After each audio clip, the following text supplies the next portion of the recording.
All right, SuperCoaches, strap in. Welcome to the official AFL SuperCoach podcast, your in and out guide to the greatest game on earth. That's right, AFL SuperCoach. Because footy is back and we've got round 10 in the bag, round 11 to preview. I'm your host, Jaymz Clements. Joining me today, three of the biggest SuperCoach brains on this great big blue marble we call the planet Earth. It's the guru, Al Paton. What's going on, Al? G'day, James. Great to be here. I'm looking at my SuperCoach team and it seems like there's quite a few holes, far from complete, but it's scoring all right. So hopefully I can just keep it rolling. Nice one. We'll get to the ranks and everything so far. I just want to see you and Patch, who's also here. Hello, Punch on. I'm also here. More tape than team, but the tape it somehow keeps going brr. So Nice one. Until it stops, I'll keep smiling. But I mean, next week you could just tune in and I'm just the saddest man you've ever seen. The Isaac Rankine news made me the saddest man ever. But either way, we're also going to bring on the Phantom to chat Bubble Boys and a bunch of other stuff later on. Before we jump in, of course, what are you doing? You should be all up around SuperCoach Plus for all your live scores, your break evens. Tell you what, the live scores this week, I was absolutely riding them. Just like, I know a horse in the late 1800s in the old West. I was like, let's go. Oh, God, it started off so well and then got so bad. Because I'm very heavily invested in Gold Coast Suns midfielders, remember. So started off great, then it all sort of fell apart. But either way, for all the other insights you need, go check out codesports.com.au. You can read all this stuff SuperCoach-wise there. And you can check out Al_Superfooty on X, as well as Patch to the Max. But before we go any further, round 10, heroes and villains in your score.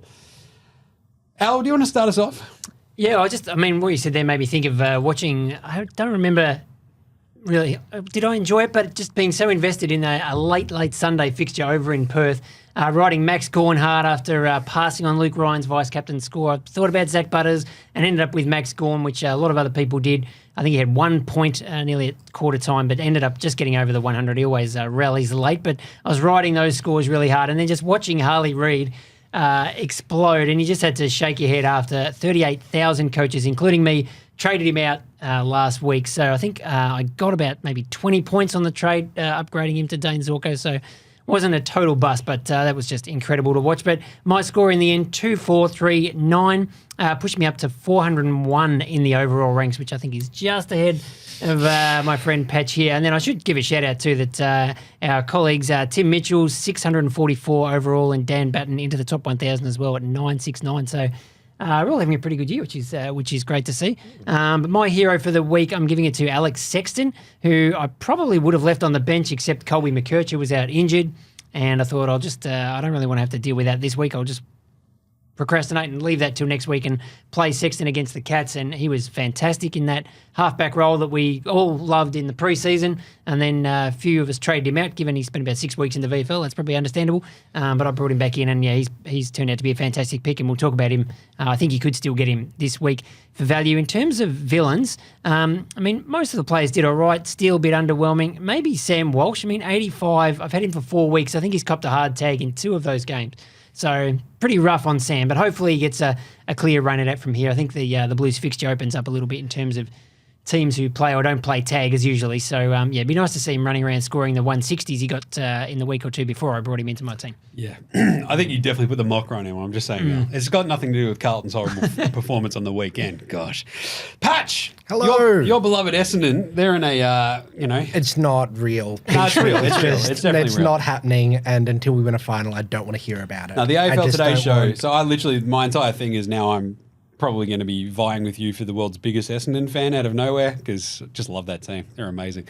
Anyway, but how did you score this week? Heroes and villains? Well, just like Essendon, I'm just primed to fall apart and destroy everyone's hopes and dreams. 2419 somehow, don't know how it happened, but nice big number. Fallen behind Al by, 16 places to 417? Yeah, I think I've looked it up and it's about 12 points overall. There's not a lot between us, so... it's still scoring points, but I don't know how. I don't know. It's ready to fall apart, it feels like. So give the hero this week to Dan Houston, 148, kicked 3 goals, could have had 4. I don't know, just felt like it'd be nice to give him a shout out, give him some walking around money.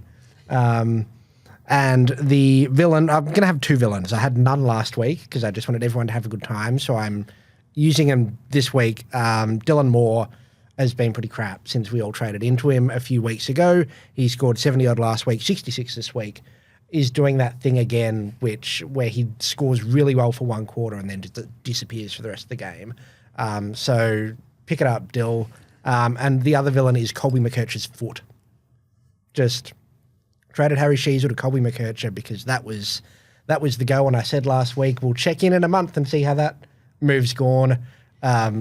Which I said about the time he would have been getting the scans on said foot. And we can check in now. Bad move. Bad trade. I like you say, we'll check in a month. Foot, yeah, that was let there. Like, that's all it was. Getting McKercher, I think, is... I mean, we'll wait and see on his injury, but, you're unlucky on that one. But trading Sheezel out might be the one that really... That's probably the kicker in that deal, isn't it? Which, I thought I'd seen enough from 2 weeks of him at half forward and in the midfield. Thought he'd take a little bit longer to learn North system and, I'd look to trade him back in when he's kind of, 450k, 500k, when he dropped a bit of price and had regained some form and North had regained some form. Unfortunately, that happened earlier than I thought, and McKercher is not playing football, and them's the breaks. Sometimes you take a risk and it blows up, and I just kind of... Everything's starting to lean over a bit now. Nice one. Just starting to tilt. See, this is the good thing about being me. When you're not even, upright, you're always just horizontal. It's just great. 23-20 for me this week, and that was a lot to do, I think, with my villain, which was Alex Sexton. Why was that, you might ask? It's because I left him on my bench and could not loophole that 118. Oh, no. Because of the moves that I'd actually made during the week, getting rid of a mid-defensive rookie that I cashed in for. Graham, maybe. And I think it was the Graham move. And so that completely cooked my sort of top of end score potential. I've lost and also was no help. And I think we might have to move on from every Richmond player we have going. But my hero, Noah Anderson, you know me, Al. Yes. I'm Noah Anderson's #1 fan over here. We should get him on the show so I can just have a chat and I just be just fanboying out pretty hardcore. But watching that game, you're just yes, excellent. Just loving every second because he was dominating that game. He looked like the best player in the entire league. Noah doesn't score 105s. It's just, 75 or 150. So that was really fun. I enjoyed that. But also, honourable mention's got to go to Clayton Oliver. Made a massive run home as well in that game too. Was scratching along. And then when you got a lot riding on the likes of Petrarca and Gawn, for Oliver to sort of repay the faith a little bit, I guess, because now his price is sort of bumped up into that 524 at the moment. I liked it. So I was like, thank you, Clary. You just thought it was neat. Yeah, you just thought from it one was ginger neat. to another, he actually helped a brother out. So I appreciate it. All right, that's enough of that. SuperCoach news, injury, suspensions, all the good stuff. Talk us through this Colby McKercher situation, Al, because it doesn't feel great. I don't know. No, it doesn't. There's that much to talk about, unfortunately, this early in the week. We just know that he obviously didn't play on the weekend, had some scans which showed a bit of bone stress in his foot, and he was just going to sit out a week and then see how it feels. Maybe he's back this week. Maybe he's out for 6 weeks. Yeah, it's really hard to know. So that will definitely affect my trade plans this week. I had him sitting on the bench, but I don't think I can keep him there if he's going to be out long term. The worry is North has a bye in a couple of weeks, so you'd think, if you're managing him, you might just keep him out for a couple more. Yeah. The insinuation I've pulled out of all of the quotes around him is that they'll reassess after his bye, where they're not even putting the time frame on it before the bye, and then after that, they obviously then make their decision based on how his foot's going, which is bad news. Good for them, good for Colby. You don't want to rush the kid back, but I want my point making machine. I want my money machine back. It is the timing of it could not have been worse. Where it was literally last week. It's right, here's a sort of risk that you can take, and then it completely backfired. So it's still a -7 break even. So it's really hard to trade out guys in that situation. It would be the third trade I'd spend on Colby as well. Yeah, that's right. I knew I'd trade him out at some point again, but that's a tough one. It is a 3 tough one. trades in the first 11 rounds. Wow. Just wanted another tough one is Jordan Sweet. So we hit on it with Phantom later on as well with Dante Vicentini basically hanging out, doing his job. And you're like, that's not great. Jordan Sweet's I just took a sickie, man. What the hell? I just lost my gig. It's like Drew Bledsoe all over again. Tom Brady just comes out of nowhere, but away we go. Poor Jordan Sweet. He's moved clubs, got a trade to Port Adelaide, was going to be the #1 ruck. Last minute, even Soldo. Hey, mate, how are you? Soldo goes down with an injury. Sweet rocks up, kills it for 2 weeks. As you said, has to chuck a sickie, and then this kid rocks up and just brains it. And he's like, oh, hey, hey, Jordan, like, sorry you can't get back in. Enjoy Sandful. Just the poor guy. Just someone give him a number 1 ruck roll somewhere. Like Visentini's break-even is minus 86 now, and the Soldo injury was like, what, on that sort of 3 to 4 week mark. And so that's now rapidly approaching. So Jordan Sweet's stuck on the 244, and you're like, okay, is he going to like this week's team what? sheet for Port Adelaide is going to be one of the single most important ones, I think, for SuperCoach in this round, right? Like, it's absolutely crazy how even big this is one be. more game for Sweet would just give us that, push him over that 300k mark likely, and that's enough to then cash him in and be like, right, let's just forget that ever happened. But at what is that now? 220 odd, 240, yeah. Yeah, that doesn't feel great, does it? The one that kills me as well is Connor Rozee with the hammy. He was sort of named last week, and they held him out again. And I'm like, that's probably fine, because you don't want to you try to run through one more week of that's fine, let him rest. They somehow win the game anyway because Zach Butters just goes, I'll just win this game. And has that last quarter was incredible. An insane fourth quarter. And retroactive hero to Zach Butters for that last quarter. Pretty good. This is the problem. I'm sitting here going, I spent the entire preseason trying to choose between my beloved C. Rozee, the most handsome man in AFL, or Zach Butters, who looks like Ramsey Bolton. He went out and flayed that Hawthorn defence alive. It was absolutely gnarly. And Rozee, I've still got him in my team just sitting there with the injury marker there just going, this is just going to plague me. And my question then becomes, do I trade him? Because it's hammies. I just don't want to risk it ever again. But he seems like a really tough nut. We get that.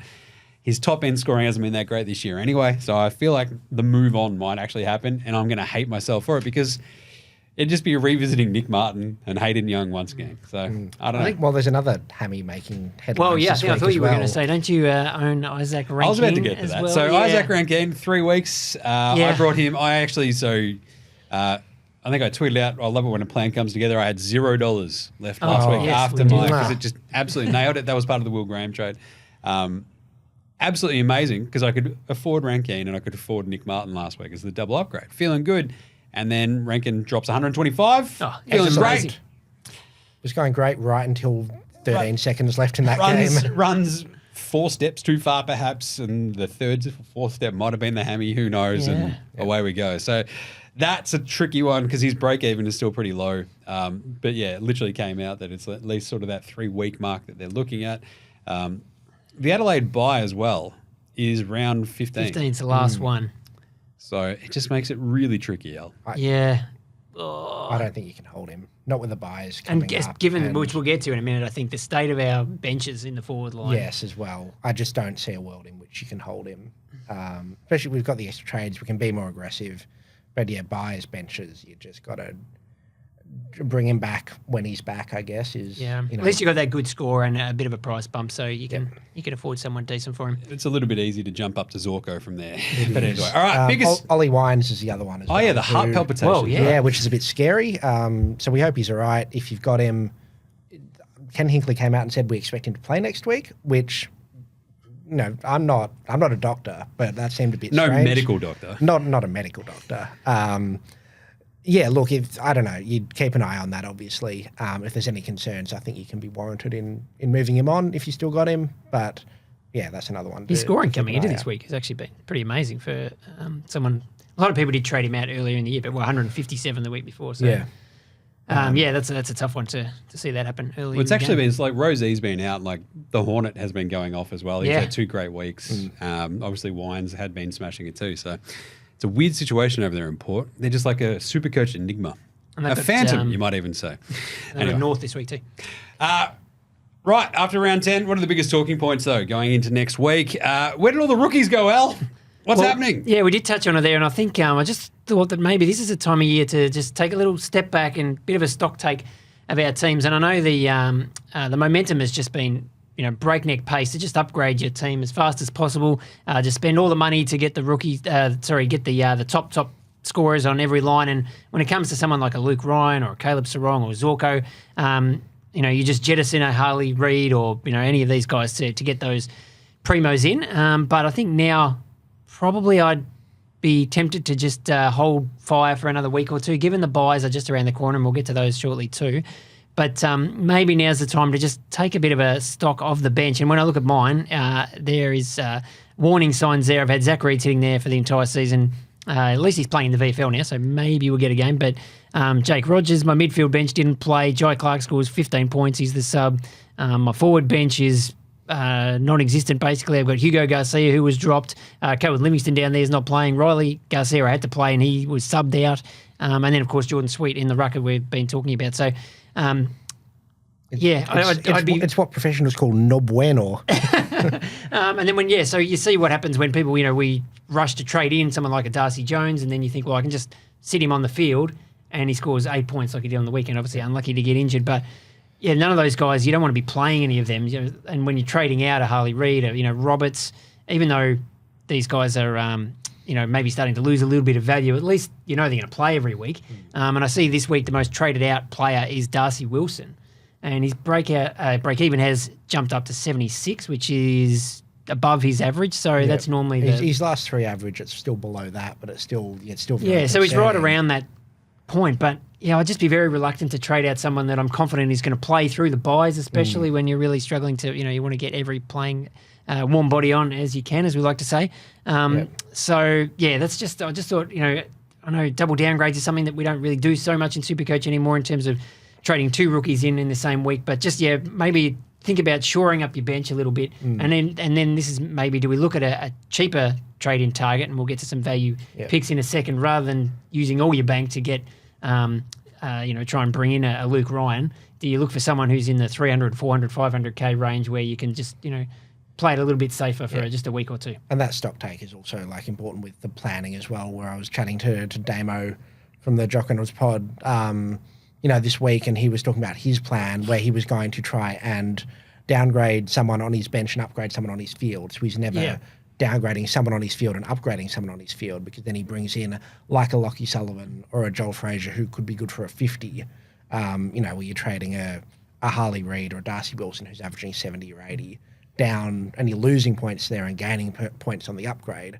So, if you can try and avoid that and, make sure you're keeping the points on field, you're keeping the good rookies where you can, and then, when you're upgrading, you're not hurting your on-field score. I think that's something really important to be on top of. So, well done. Thank you, Damo. I also love the phrase good rookies, because I feel like it's just been a dearth of them so far. It's like, it's been the guy who's gotten 50, 60, and you're like, please keep that up. Well, just can you just do that? And it feels like it's been a very, very sort of sparse year, and just like the sort of guy who just sort of hits that 60. We had an awesome batch to start the year. Yeah, exactly. I think it's been a very good year, but we kind of assumed that it would keep going, then kind of started reaping. I mean, generally speaking, if a rookie doesn't make their debut till round 9, then they're probably not going to be in the elite scoring group unless they've had an injury or there's some reason for it. So they're always going to be more of a fringe type player. Yeah, I think we may have sailed slightly too close to the sun in cutting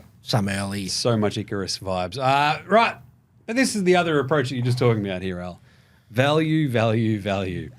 And then someone says the phrase Zac Fisher, and I just want to ram my head into a brick wall a couple of times because it'll just make more sense. Alex Sexton, as I already mentioned him earlier, like same sort of vibe as well, though, because 277, Fisher, it feels like his role has become a little bit more sort of, solidified with that North team. They're not playing that badly at the moment, even though they're 0-10. Should we be looking at maybe kicking the tires on someone like that? I'm usually sort of, as most of us are, right? You're sort of steering clear of that, but is that maybe an option from here on? Well, yeah, I suppose you don't normally bring in mid prices at this time of the year, but just the theory being that, rather than spending all your money and having to trade out a Harley Reid type, although a lot of us did that already, you could afford to maybe trade a bench guy like a Hugo Garcia who's gone up 100, not even quite 100k, but, if you could get him to a Sexton, then you're getting someone who should have a decent role, at least for the next 4 or 5 weeks through the buys, will make money, should score okay, and you're getting another scorer on field rather than risking it to bring in another rookie who could get dropped the next week. And I know we talked about Fisher last week, and we didn't spend very long on him because we thought you just can't trust this guy. But he's gone out and scored 116 on the weekend, had 8 kick-ins. So, we know what that role is like at North Melbourne. We've had a whole list of players who've done really well there. And with Sheasel now seems like he is more of a full-time midfielder. And if McKerch is out for a while, the role is there. I hate that the role is it's like watching Aaron Hall but from Kmart. Like he's just not getting not racking up as many possessions, like not getting as many intercept possessions, not using it as well. But that kick out, kick it long is just a points machine. And for 40K he's cheaper. He'll probably score, especially now McKerch is out. I think that does change the game pretty significantly in that they need someone back there. They've decided Cheesel's not the guy back there. Fisher's the one that's going to be racking it up. So I hate it. I don't like. And last week I said no, it's absolutely not happening. But that was before we heard about the McKerch news too much. Had too much info on that front. So you hated Zorko too, though, didn't you? I still bought Zorko in. Like I hated it, and I'm still. It was undeniable, and I don't know if Fisher's undeniable, but gee, it's close. I'm just sticking as far away as I possibly can because they play in Tassie this week. And my approach to this. Weird stuff happens in Darwin and Tassie when it comes to Supercoach. Last week it worked out great in Darwin if you had a bunch of the Suns. But Tassie's always just that weird wonky one. So it'd be great to have Fisher in there, and then it's like weird stuff happens in Tassie and he gets 89. Could you do both? They're both defence forward swings. Yeah, get one at each end. Yeah, we're looking at missing a bunch of... Talk about flying too close to the sun, guys. Jeez. You see, this is where I'm going with. You can get those 2 for 500,000 as opposed to, one 500,000 player and a 102K rookie. And, we'll obviously talk to the Phantom about rookies, but the thoughts crossed my mind several times and I hate it, but... Yeah. Well, the cool part is in a couple of weeks' time, we've got to start worrying about buys again. And when I say a couple of weeks' time, I literally mean 2 weeks' time because we're heading into round 11 and buys start in round 12. Patch. Hello. You're a man who prepares a lot for buys. I'm not. I just basically go, gosh, I hope this works out. That's a lot of my approach to a lot of my things, to be honest. But talk us through, how are you looking at these buys so far? How are you setting up for it? Through covered fingers of just peering out between them. Yeah, look, I wrote a piece for Code Sports a little while ago kind of saying that, hey, they're coming. Just a friendly reminder that the buys do exist. And for the first year, I've actually been looking ahead. As opposed to, regularly just being like, oh, it'll be fine. How bad could it be? And then you get to the first week and you're like, that's how bad pretty it bad. could be. So for anyone that's not across what the buys are this year, hit the pause button, grab a pen. Round 12, we've got the Lions, Giants, Swans and Roos all having a week off. Round 13, Dockers and the Power, just the 2 sides off. Round 14, we have the Suns, Blues, Cats, Dons, D's, Eagles. And then round 15, we have the Crows, Pies, Dogs, Hawks, Saints, and the Tigers all having a week off. So it's best 18 those weeks, and you get 3 trades in the lead up to that week. So we get 3 trades from next week back. It's like having a boost, except, even if you spent all your boosts, you get your boosts back. For 4 weeks. For 4 weeks. So I think the gist of, trying to plan for it is you look at how many players you've got playing in each week. The SuperCoach Plus is incredible for this because it's got a little widget at the top. You can hit the drop-down menu. It'll shade out the guys that aren't playing in each week. It's incredible, and how I've been planning all of mine. Just make sure you're not overloaded on too many, but if you are overloaded, try and make sure you're overloaded for the last week, for round 15, because as much as, you look at it and you're like, these are the players I have, these are the players that we'll be playing in each week, we'll be trading through that, and we'll be upgrading into guys, especially from, those round 12, round 13 guys. We'll be looking at players like Dunkley, Neil, Zorko if you don't have him, looking at Errol Goulden, Swans players, Roos, maybe not Roos players, but, we'd be looking at those guys to then fill our side so that they don't then have a bye coming up. So you kind of dodge that. So if you're overloaded in the last week, you're probably better placed to try and cover it through active trading during the buys rather than having a bunch of players out to start with. So yeah, if you're looking to make trades this week, just have a look at. Especially we're talking about someone like a Zac Fisher. He's got to buy in 2 weeks. Yeah. And ideally, you'd probably prefer to wait until after that buy to bring him in. But then with the break even and everything, yeah, I think have to do it now. But probably more from a primo perspective, or if you're looking, you're not counting Zac Fisher as a primo. Oh, mate, hell will freeze over. He's got primo hair. I don't know if he's a primo scorer, but that's the thing, right? He's got primo scoring. I don't know. I don't want to answer that question. I'm going to plead the fifth. But yeah, this is more relevant for guys like Neil and Dunkley and those real top shelf guys. We don't want to pay up for them and then a week later you lose them for a week.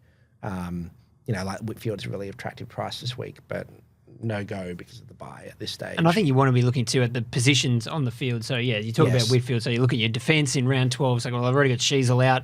McKercher, if he's around, maybe Fisher there as well. And then if you bring in a third, you're missing a third defender, that can start getting really hard to cover. Yeah. But you can usually cover 1 or 2, across each line. La-di-da, look at Mr. I have bench cover over here. Wow. Well, I mean, I'm saying this is theoretical. It's definitely theoretical after Al was reading off his bench before.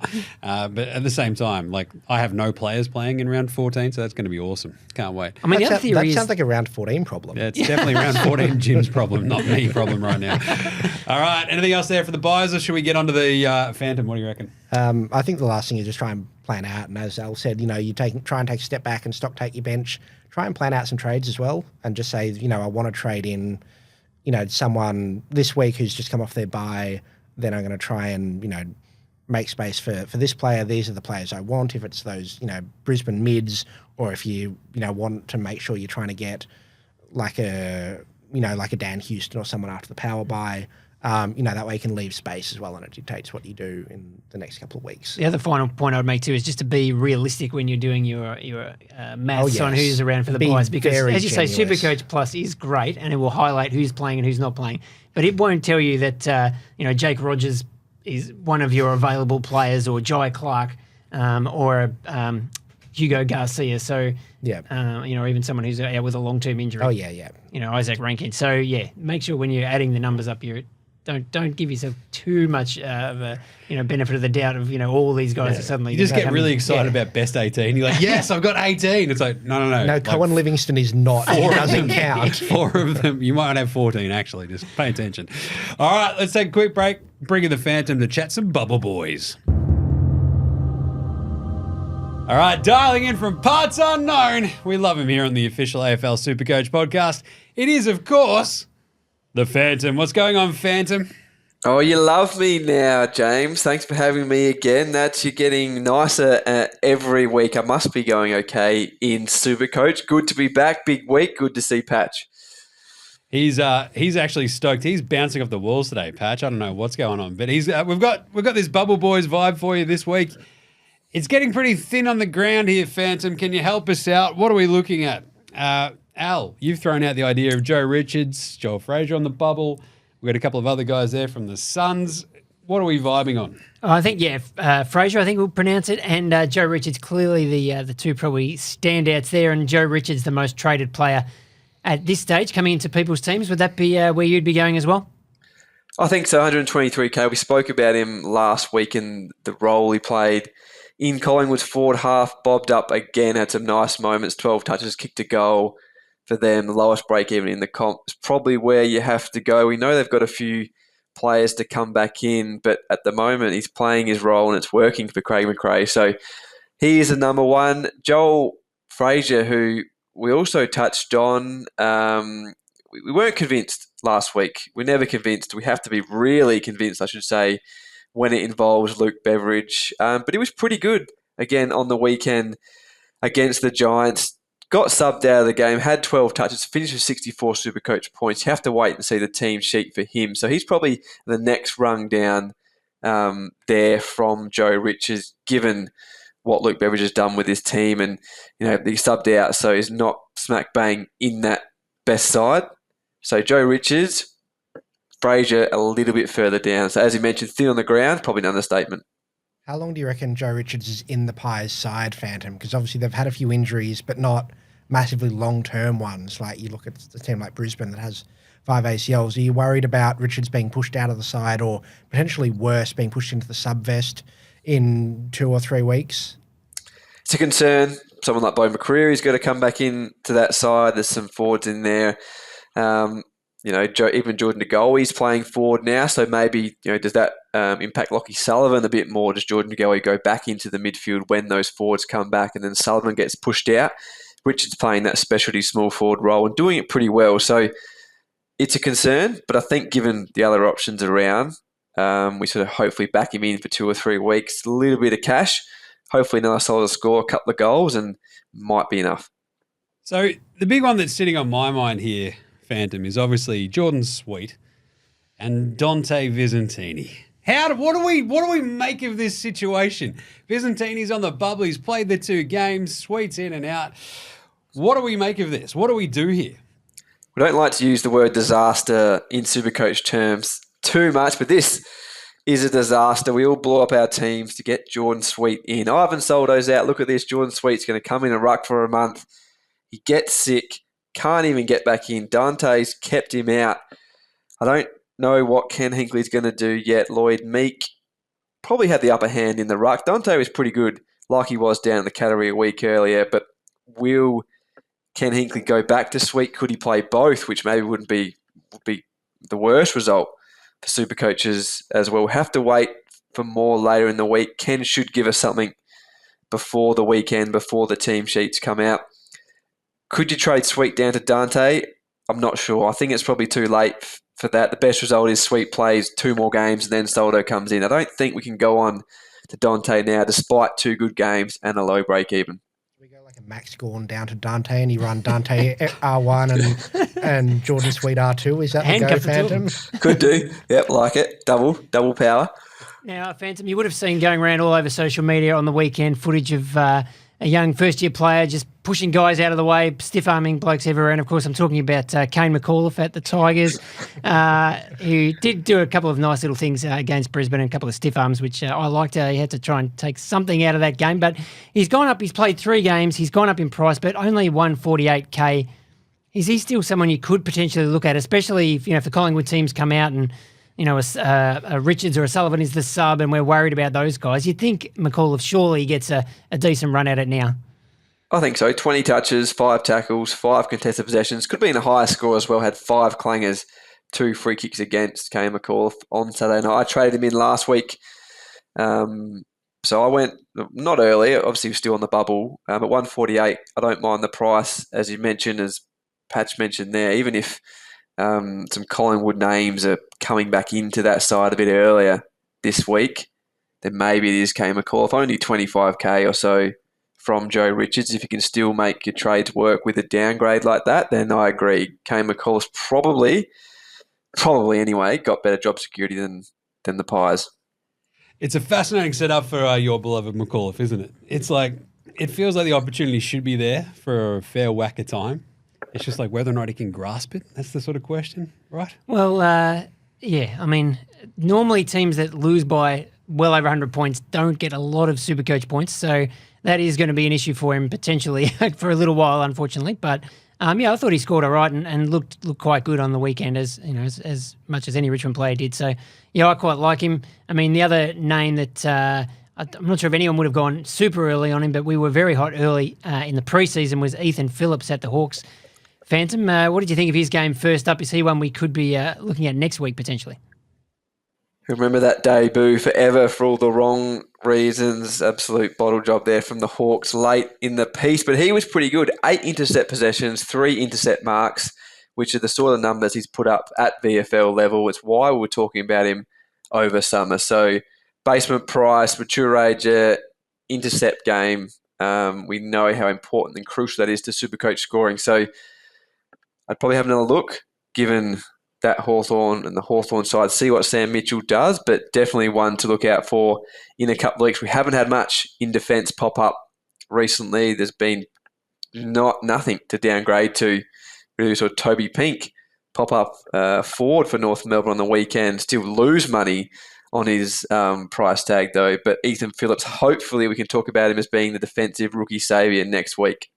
Well, I think, hasn't this been the year of like the 102, 400 priced rookie that you could go early on this year? I think it's happened 3 times already this season, right? Like Lockie Sullivan was the latest example of if you actually jumped on in his second week, rolled the dice, he actually rewarded you and sort of like freed up that trade further down a little Sam bit. Closey was Closey was the obvious one. The classic, and I mean even McKelty Lafau, talking about the Tigers, turned out to be a pretty good trade in. But I think James Sicily missed, didn't he, on the weekend? So he's got to come back in. They've got to find a spot for him. So I think I'd be definitely waiting on Ethan. One last question I did have for you, Phantom. This is perhaps harking back to the olden days of SuperCoach when we used to do something around this time of year called a double downgrade, where you would actually bring in 2 rookies in the same week.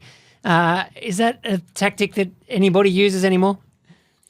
No, and for good reason. I think I said to you privately, death to double downgrades, like death to decaf coffee. We don't want that in SuperCoach anymore.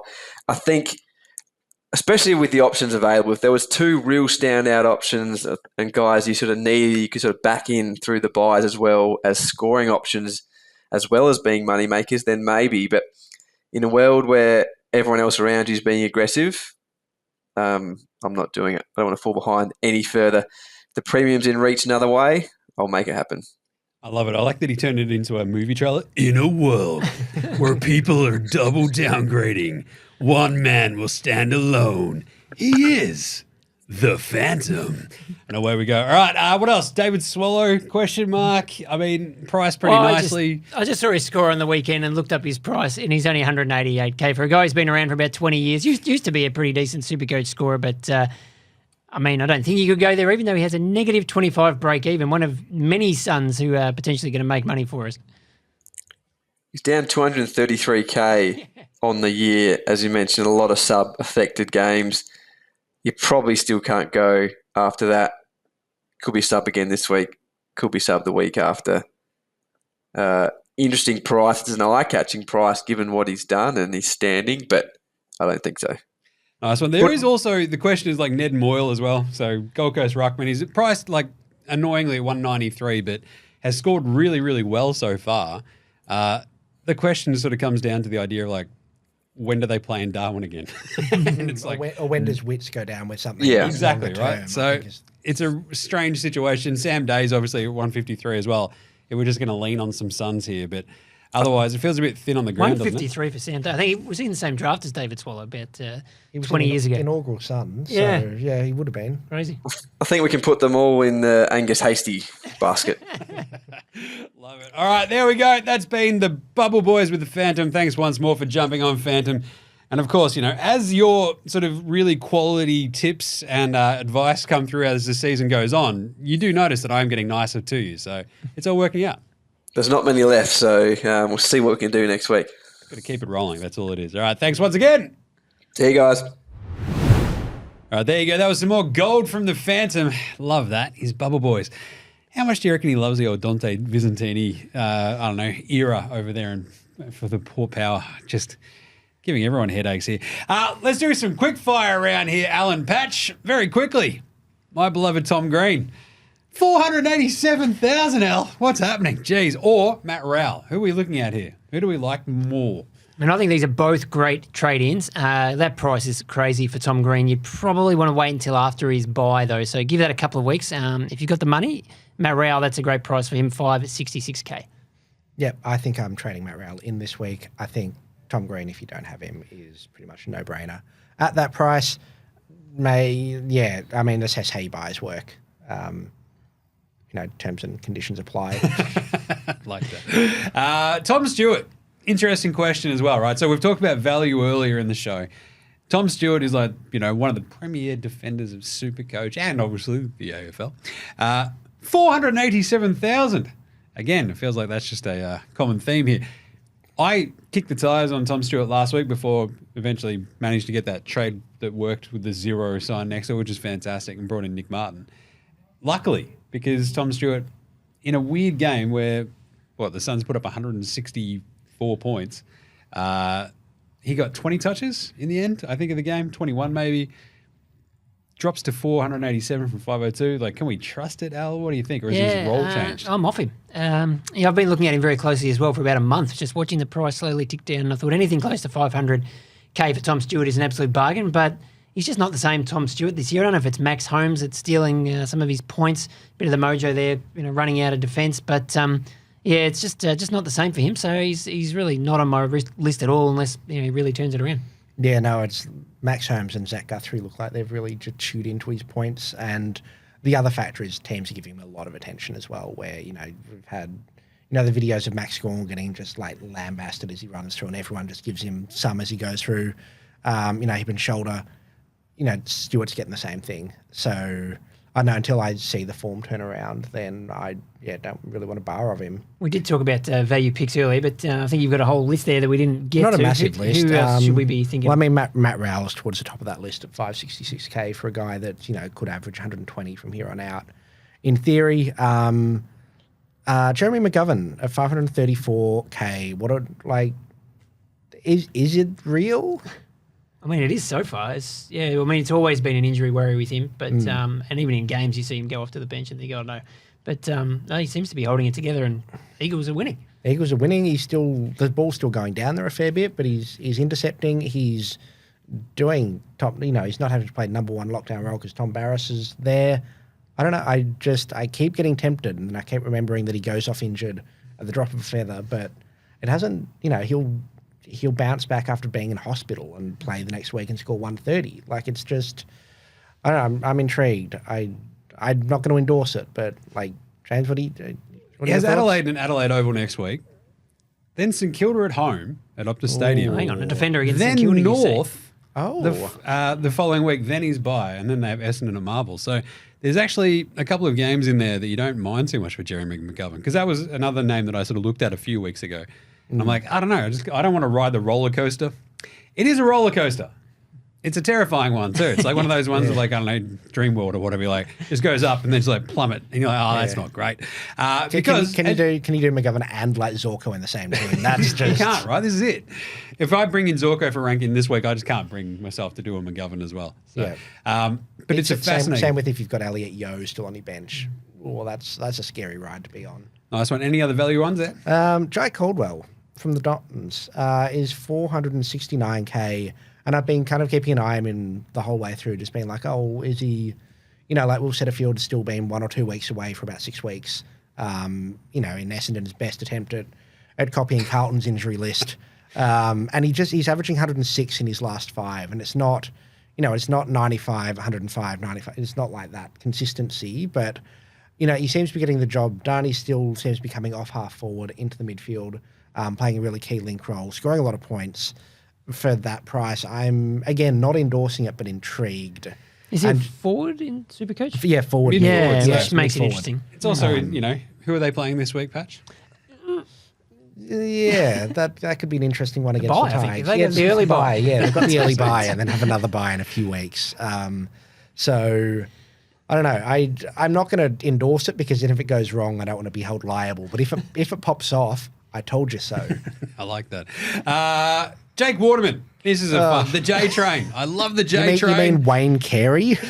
Just the J Train is an absolute unstoppable force. He's averaged 126 over his last 5 rounds here, Al. Is he a top 6 forward this year? Well, that is, I think, the 7th highest 5-round average in SuperCoach and number 1 in the forward line. Chaos. Another 5 goals yesterday. I mean, this guy averaged about 60 last year, so it's really hard to get your head around the fact that he could be a top 6 forward by the end of the year, but the numbers are there, Pat. Well, will they continue to be there, or is this a, you chase car, you get exhausted kind of situation where I think this is downhill from here. There'll still be spikes. He's obviously a very good footballer. West Coast are playing better football than most people expected, considering their injury run. He'd been part of that injury run. He'd been in and out with a lot of kind of weird illnesses and injuries and side effects. So, yeah, I'm not going there. If props to anyone brave enough to. It's 551 is also a really... That's too expensive. It's just too expensive of a price point. Even though they have, as we just mentioned with McGovern, right, they've actually got a couple of tasty games up their sleeve here with the Saints and the Roos at home. So Like Waterman could go bang, but it's really hard to justify the 551 right now, right? He probably had to do it 3 weeks ago. Yep. Yeah. When I think he did actually pop up probably 3 weeks ago, like, we'll keep on going. $200,000 later. Blake Hardwick just rips off a lazy 180. Jeez, what are we doing here? Is he a top 6 forward? What do you reckon, Al? He's only 421k, but no, he's not a top 6 forward. But we did have to mention that how's this for a Supercoach role? He kicks 5 goals and then goes into defence and starts taking kick-ins. I get a man who can do everything. Sam Mitchell's just quietly just playing Supercoach in the coach's boxes. We're going, this is going to boost my score. Check this out. Is he defence forward? He is, CPP? Awesome. Is that can you bring in Sexton and Fisher and Hardwick in the same week? Might need a boost. Speaking of which, who's got a boost? Nah. Oh, go on. I've still got one up the sleeve. I love that. I'll have a boost next week. I love the old buys. You love this. But the big question after this week was obviously everyone trades him out. Can we trade Harley Reid back in? 59 is his break even. Like we might see more price rises in the future. Can you burn another trade? What do you think? With his run and, if he's playing that role, he loves playing at Optus. When he goes away from Optus, the scores drop away a little bit. If you kept him, you're feeling pretty okay, right? You're Simple chuffed. You are proud as punch of him and of yourself, and rightfully so. What about you, Al? Would you trade You've given him a back in? fend off to temptation. I mean, watching the game yesterday at halftime, I was seriously contemplating it. And then by the end, I thought, no, we've come to our senses. This guy's playing his first season. He's going to have some games like this. He'll have some games where he scores 50, which we saw last week. So, no, I'm not going to go back there. But then when we start talking about West Coast fixture, a couple of those St Kilda North games are both at Optus. Geez, wow. You'd be happy with him in your forward line. We talked last week to Selby about whether he could end up a keeper down there, and you never know. I like and he'll be one of those keepers where he scores 60 and 70 and then pops off with a game like he did last night, which brings his average up to 90. I don't think he'll consistently score any of that. So you bring him in, you run the risk of then him dropping bad scores, and you're faced with the same dilemma where, I don't know. I think I feel like we've made our bed now. I can't go back. I will be picking him at F1 next year if he's forward eligible. Just Well, you'd have to check the numbers on it, hopefully. I just think it'd be awesome, like seeing him Nelson Munsett and fend off all 18 Roos players, like in the one play, just like keeps chasing after them and pushes them over. Oh, there's one down at the Toby Pink's still down the other end of the ground. He's coming, Toby Pink's running away. Harley Reid's just chasing around. Come here, I'm going to fend you off. I love it. Anyway, captain's call for this week. It's a bit of a tricky one this week. I think we had the Dacos Gorn lock and load last week. Dacos only got the 105. You sort of go, cool. Gorn came through a little bit with the 109 in the end. after being on 1 point most of the way through the first. Didn't feel great. Thanks, Max. Thank you. And it's tricky because you could throw Heaney into this mix with the Western Bulldogs game on Thursday night. My lean at the moment is Sarong against the Pies on Friday night. The Pies are sort of mid-table in terms of allowing midfield points. But more importantly, Sarong absolutely smashes when he's at home, Al. All he does is rack up points at Optus Stadium. So to the point where I think this season alone, he has gone for a lazy 150, 140, 117 in the derby. But other outside of that, 125 and 170. So I feel that's a pretty handy VC fine. For Sarong. Yeah. So I feel okay about that. And then there's the idea of possibly Nick Martin against the Tigers. It's a lot of ball winning there. And then on the Sunday, probably Gorn as the backup there against Rowell Marshall, who he and Luke Jackson had a massive stoush this past week as well. So maybe Gorn up against Rowell Marshall. I don't know. It's a tricky one though this week. Who are you leaning towards, Al? Well, I think now the go-to for captaincy has to be whoever is playing Richmond. Zach Merritt, his last two games against the Tigers, 162 and 150. Not bad. And Richmond was actually not terrible then, and now they are. So that could be very messy. Unfortunately, I don't have him. I don't have Nick Martin. Maybe bring him in this week. The only Essendon player I've got is Zach Reid, so I will contemplate that if he's named. But so without those guys, it is a bit tricky, as you say. I mean, Zach Butters has just been fantastic. We saw on the weekend, we mentioned that last quarter was unbelievable, and he's got North Melbourne. So don't mind him on a Saturday afternoon. Zorko on the Sunday against Hawthorn, obviously scoring pretty well. And we just saw in the VFL is a big tick for and we just saw Dan Houston score nearly 150, sort of in a similar sort of role there. Dane loves to get forward and kick a goal. So there's a couple of options. Yeah, I'm not sure about Max. He's just He's making it hard work at the moment. The one name that I'm looking at too is Tom Green. So only the 95 on the weekend, but Geelong, we saw what they did with Gold Coast and all their midfielders last week. So I reckon there's some points there potentially for Tom. But yeah, a bit undecided at this stage. Love it. Max? Luke Ryan against a Collingwood forward line without a key forward is interesting me as a VC shout on the Friday night. Don't have Bond. Could be. I mean, does he get the James Jordan tag? No, not sure there. We'll go into that in a second. But yeah, I think Ryan or Sarong are the VC options I'm going with. And then at this stage, without a merit in my side, Zorko is looming as the option, or potentially Matty Rowell, fresh off coming into the team. If he does end up coming in, sure. I like the cut of his jib. Nice. All right, quick name game. It's a name of games. Receipts. First up, Al. He's back on the board. I think he's 2-8 for the year now. Not bad. It was the highest Richmond score. Over under would be 100. Al is now outperforming Richmond. It's amazing. More wins on the board than the Tigers. Because Nank just fell over the line with 105. Yeah, it just got there. And Rowell actually had 100. Thanks to the Lions, though, 8 players 100 plus.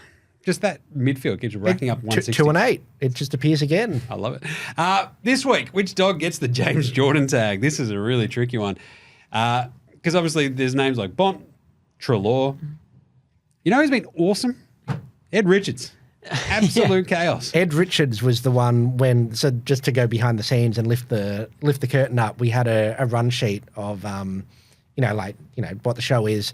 And I put a name into the Google Doc and it got deleted. Ed Richards was the name that was in there of is he the real deal? Yeah, Ginger Liver. I love him. He's awesome. We're just racking up wins over here with the Ginger-a-thon over there. He's been fantastic, but I think, do they throw him on Bond? What do you reckon, Al?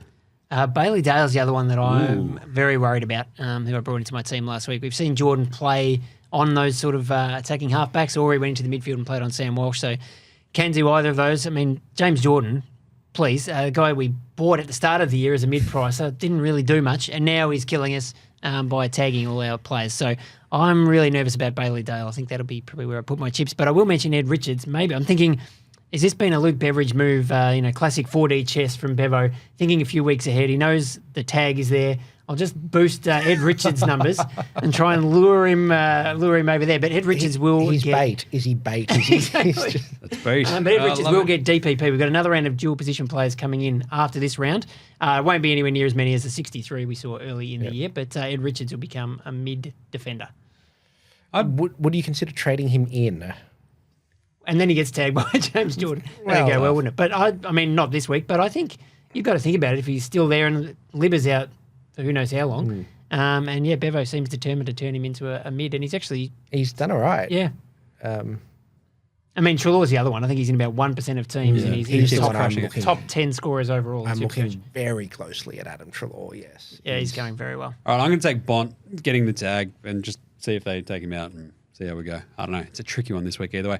But the Monday moves, before we go, what's your Monday trade?